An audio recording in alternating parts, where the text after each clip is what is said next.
And meron siyang question, something like this: ano na yung mga tasks na natapos mo?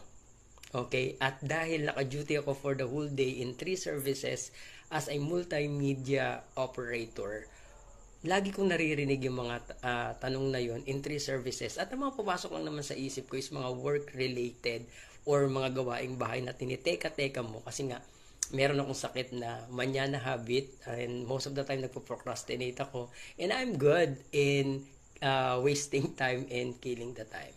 So ito na, umuwi na kami with the fam habang nagda-drive ako, and something like God shining His light in the specific area of my life way back 2002, between 2002 and 2005, a pending task that I have with God na until now is pending.